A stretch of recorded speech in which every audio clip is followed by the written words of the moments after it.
দাও, ওকে আমার কাছে দাও, আর সারা রাত ও আমার কাছেই থাকবে।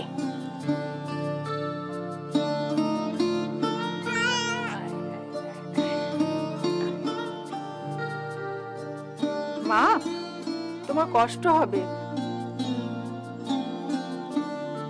আমি বসি না ওকে নিয়ে। তুই থাম দেখিনি, আমার নাতি আর আমি ওকে ষষ্ঠী রাতে কোলে নিয়ে বসতে পারবো না?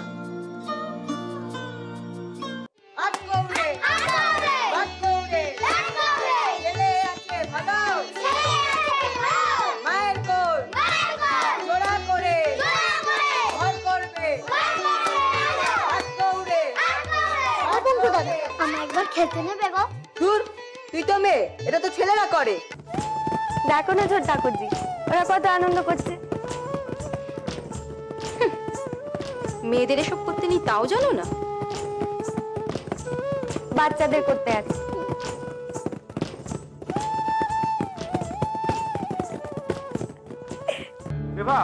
ও বর্দা, তুমি এসে গেছো? তুমি যাও, দিনকর বাবুর ঘরে চলে যাও। আর তুই? আমার একটু তাড়া আছে, মক্কেলরা বসে আছে, আমাকে তো যেতে হবে। তুমি চলে যাও। আরে রাগ দেখিনি, তখন থেকে খালি মোকদ্দমা মোকদ্দমা করে চলেছিস। তুই দেখেছিস ওই যোগুদের অবস্থা? মা ছেলের মামলা 10 বছর ধরে চলছে। ওসবের কি কোনো ঠিক ঠিকানা আছে? একবার শুভর কাছে কথাটা পারি। তো শুভ কি বলবে শুনি? ঠিক যা করার তুই করবি। কথাটা মাথায় রাখ, তাদের ভারী তাড়া আছে। মা, তুমি বুঝতে পারছো না। দেখো, এখন এইসবে কোর্ট কাচারি মামলা মোকদ্দমার ঝামেলা শুরু হয়েছে। এর মধ্যে যদি আবার বিয়ের হ্যাঙ্গাম ঢোকে তাহলে তো ব্যাস হয়েই গেল। দেখ শুভ, আমার একটা ইচ্ছে, আমি 2 ছেলের একসঙ্গে বিয়ে দেবো। বেকারের জন্য কেউ ভাবে না, থিয়েটার করে বলে সে তার ফেলনা নয়। না না, কিন্তু মা, আর আমি কিচ্ছুটি শুনবো না শুভ, তুই বেকার জন্য মেয়ে থাক।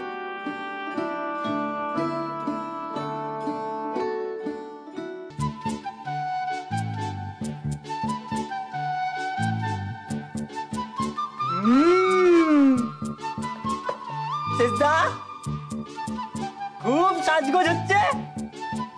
ওই চলে এলেন, সকাল সকাল কোনো কাজ নেই, কম মনে। এই জানা, রান্নাঘরে গিয়ে ঢং করতো, যা রান্নাঘরে যা। ধরে ফেলেছি, এখন আর ওসব বলে হবে না। তা আদালতে যা হচ্ছে না অন্য কোথাও? জাহান্নামে যাওয়া হচ্ছে, জাহান্নামে মূর্খ, জাহান্নামে। আমি বলছি, আজ সেই আদালতে লেডি মক্কেল বেশ খুশি হবে। খুশি হবে? সারা একটা চড়ে তোমার বৃন্দাবন থেকে দেবো। তুই দাঁড়া আজকে। এবার না, ওকে শুয়ে দাও। দে, এই তো